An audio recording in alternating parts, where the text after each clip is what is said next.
Hey y'all, welcome back to another video. So my natural nails have already been prepped and ready to go. So I pushed back my cuticles already and removed any dead skin. And I'm gonna go straight in with 91% alcohol.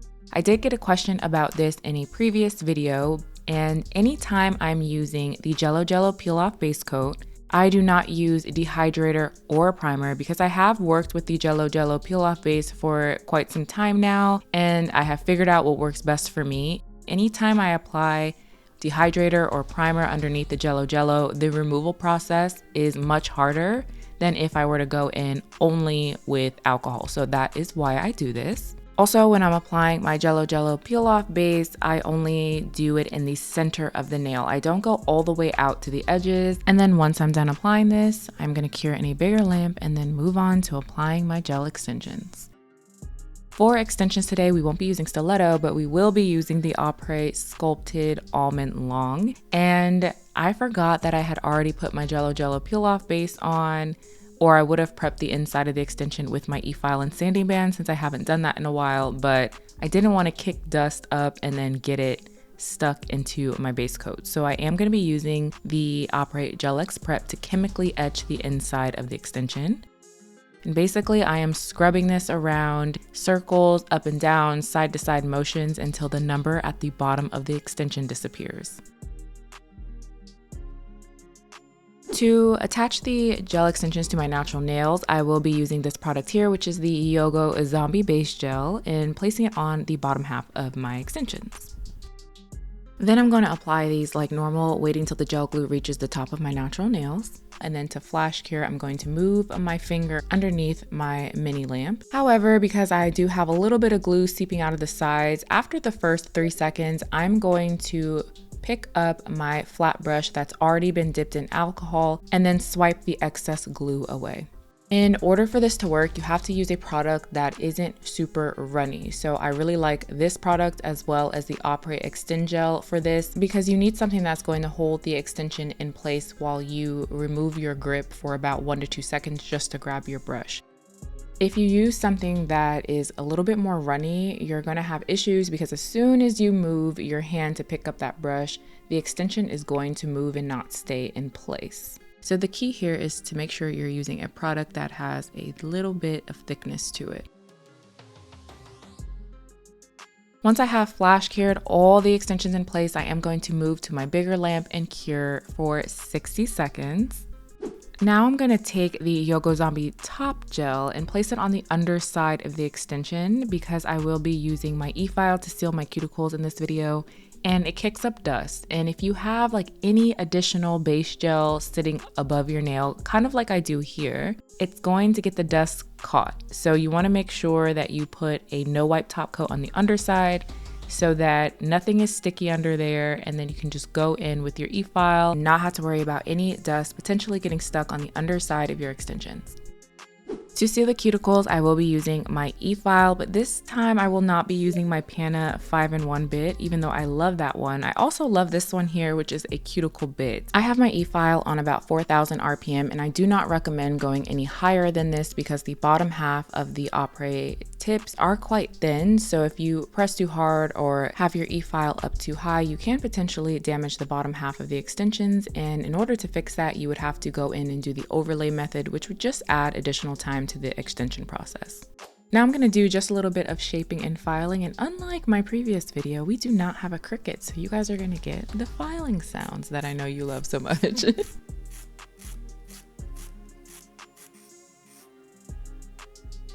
So I do have a new base color. I will be using the Doi Nudie Syrup Gel, and thanks to your recommendations, because previously I did ask you to share some of your favorite base colors, and this was the brand that was mentioned quite a few times. So thank you all for that, because this was definitely a good recommendation. Like, it lives up to the hype. I really love this color. It's right up my alley. It's literally perfect for what I always grab for, so I know I will be using this a lot in future videos. The way they glide on so smooth make me so happy, and you build them up. It's not streaky, goes on easily. The consistency of the polish is exactly what I like when it comes to having a good gel polish. For first impressions, I am extremely satisfied with this. But I will be applying 3 layers. If you have watched my previous videos, you know this is not out of the ordinary for me because I have quite long nail beds and I don't want to be able to see them under my extensions, so I always do 3 coats. I could have done 2 coats and been perfectly fine, but 3 coats honestly is just my personal preference. It's not a requirement. We're going to pause for a few moments, and I am going to be applying a no wipe top gel because we will be working with a ton of rhinestones, and I'm not going to be able to go around each rhinestone with my brush because they're going to be pretty close to one another. So I'm going to stop and apply my top coat here before I begin working with my rhinestones. The base color is all applied, so let's decorate these nails.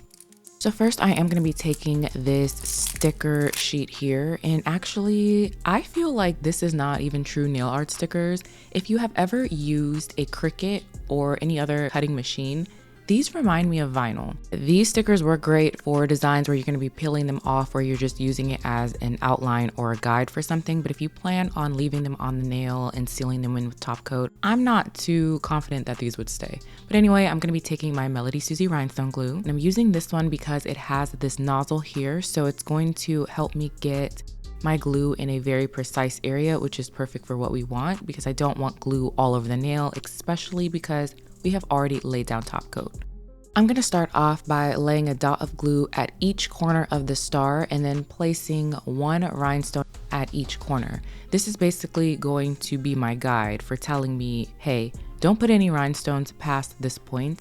Even though I have an outline here, I just want to make sure that the size of the star, the width, and the length of the star are exactly what I want on the nail, because if not, I could easily peel this off the nail and move the star to where I want. So now I'm going to finish outlining the star with the rest of my rhinestones.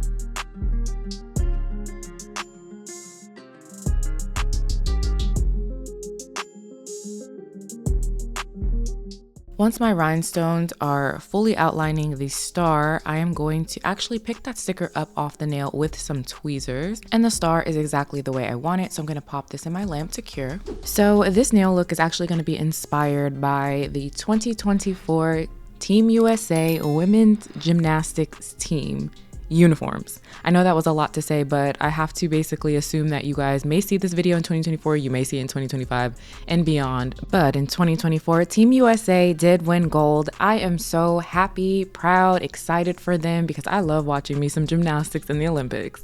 There was one uniform in particular that I really loved this year, so originally I was going to completely mimic the uniform and basically condense it down so that it fully fits on my nail. But when I sat down to add some of the red and blue rhinestones, I didn't like it. I was like, absolutely not, take this off. So I decided to stick to my neutrals, but I am going to actually recreate the collar of the uniform on my nail.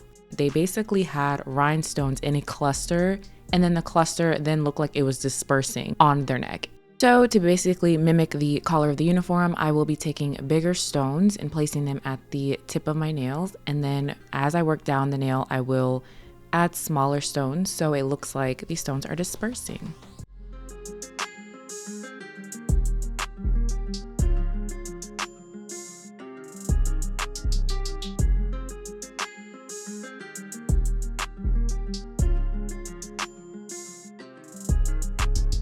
I'm going to do my final cure, and here are what the nails look like all done.